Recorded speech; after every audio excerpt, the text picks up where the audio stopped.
Hi, this is Scott Garibay, and today I want to talk about Facet. And I want to talk about what's actually happening in the making of the original Dungeons and Dragons, 1970 to 1977, with Facet, and why this matters so much. Okay, so all right, we're going to talk about crime today.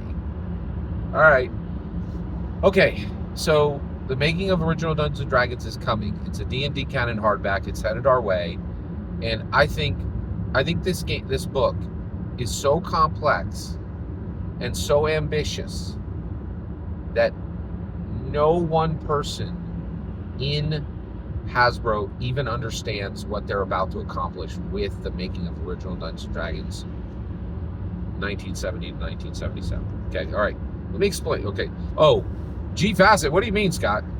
This video is part of a playlist. If you don't know what the term Facet is, I apologize. You have homework. You have to start at the beginning of this playlist. What we're going to talk about today is so complicated, we had to structure our own language for it. Okay? All right. So Facet. Okay? I'm not going to redefine it because I've already done that. All right. And so Facet. You know what? For those of you who are like, I'm not watching a playlist, I'm going to give you one sentence. Facet is the 100-page first printing of Dungeons & Dragons that is being printed in the making of original Dungeons & Dragons 1970 and 1971. Okay. There's a lot more to it, but that's the short description. Okay. But this is part of a playlist. You'll get a lot more out of it if you watch it in the context of the playlist. Okay.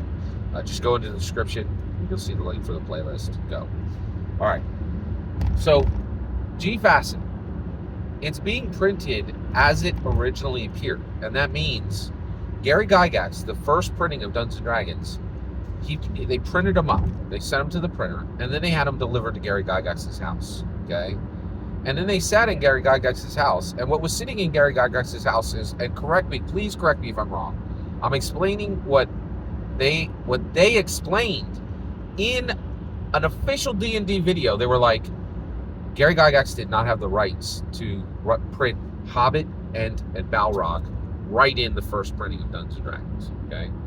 So that's a crime. He was committing copyright infringement. He was committing a crime, okay? Now, that's not where it gets strange. People commit crimes, right? And actually, this gets so strange. Tell me if I'm wrong, but like, Jason Tondro sat with Todd Kenrick on an official Hasbro video, and they were like, yeah, Gary Gygax is totally criminal, right? Like they just said it flat out, right? They were like, he had no right to do this copyright infringement.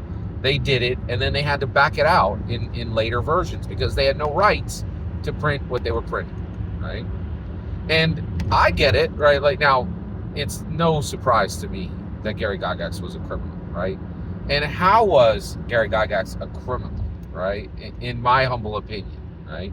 Well, I would say the same way DJ Herc was a criminal, right? Like, it was a culture crime. It was a literal crime, but really more than that, one of the reasons why they got away with it, because Gary Gygax never went to prison, right?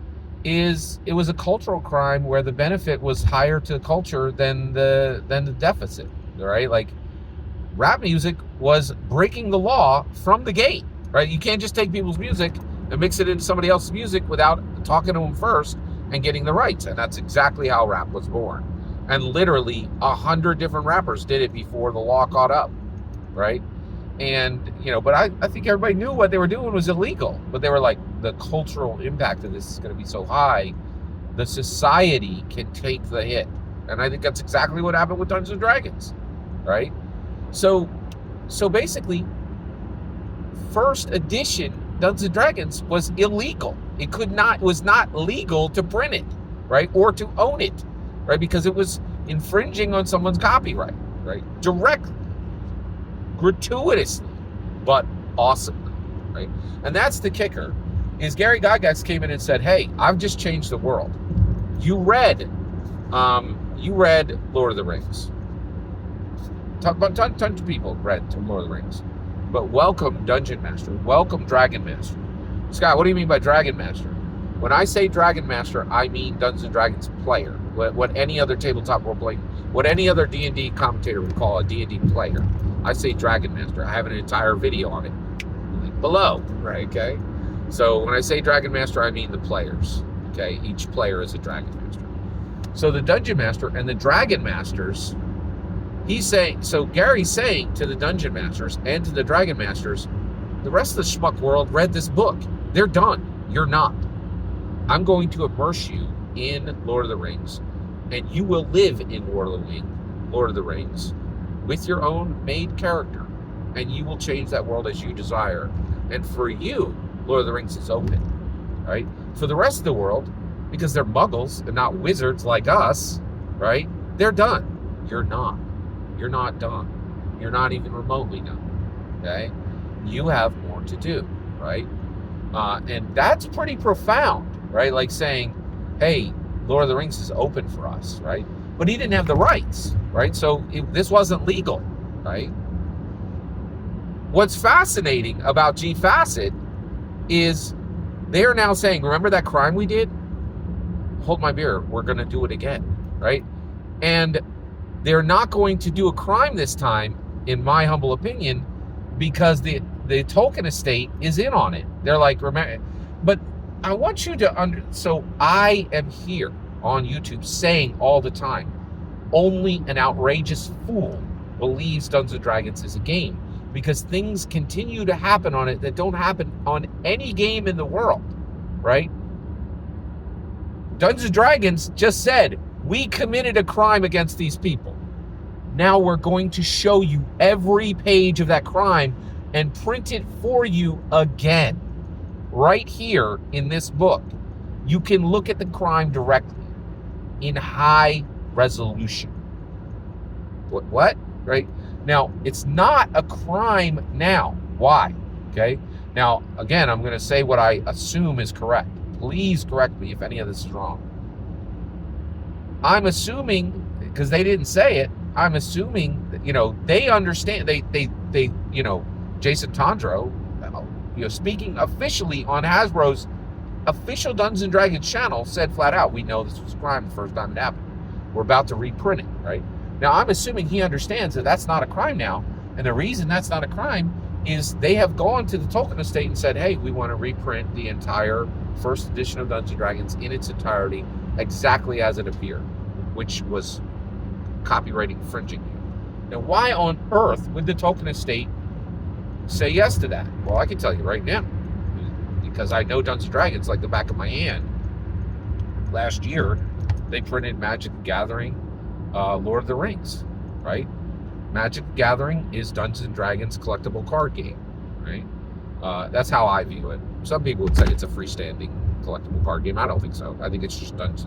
It's just the collectible card game that Dungeons & Dragons has, in my humble opinion. But but regardless of whatever its state is, Hasbro is writing them $1 million checks every month from that. Even now, I think, like this month, Hasbro will send them $1 to $10, maybe $20 million for the printing that happened last year, right? Like, and so if you're like, hey, remember when we, copyright infringed you? Could we do that officially and it not be a crime this time? And Tolkien's estate is like, $3.5 million for this hugely successful project we did with you last year. What were you asking again? Yeah, that's fine, whatever. I think that's how that happened, right? So the Tolkien estate doesn't care because they're getting multi-million-dollar checks from Hasbro. Hasbro has done right by them, right? They did infringe, like TSR infringed on them. Dungeons & Dragons infringed on them when it was owned by TSR. Hasbro has never done anything wrong to Lord of the Rings, and they're actually setting it right. Hasbro is setting right what TSR did wrong and sending them multi-million-dollar checks. It doesn't matter in the least to the Tolkien estate that those multi-million-dollar checks are coming in from MTG, right? And honestly, it really is coming from Magic. It really is coming, in my humble opinion, directly from Dungeons & Dragons, because nothing that happens on Magic the Gathering is distinct from D&D, because they merged those worlds together years ago and have continued to merge them together with every single set, in my humble opinion. Okay? All right. So this is the point. right? Like, what? Do you understand what's happening here? This would be like if 50 years ago, I went into a Boston bank and robbed the bank, okay? And everybody's like, oh my gosh, remember when the bank was robbed and that crime happened? Oh, that was terrible. And then I went back this year and was like, hey, remember when I robbed the bank? Let's reenact that. I'll come into and I'll put my, my finger in the air and I'll pew, pew, pew. And I'll say, everybody get down on the ground. Let's reenact that crime. That's what's happening in making of original Dungeons & Dragons. They are celebrating a crime and showing you exactly how they did it. That's how much the world has changed. That's how much Hasbro has perfectly fixed every problem TSR ever created and is paying the token estate today the millions they were owed then. That's astounding, and it is unlike anything that has ever happened before. That's what's happening, in my humble opinion. Every single word you heard was my humble opinion. The important part is when I get to hear your humble opinion on what is happening with G Facet. I would really love to hear your take on this. Please consider liking, subscribing, and have a wonderful millennium.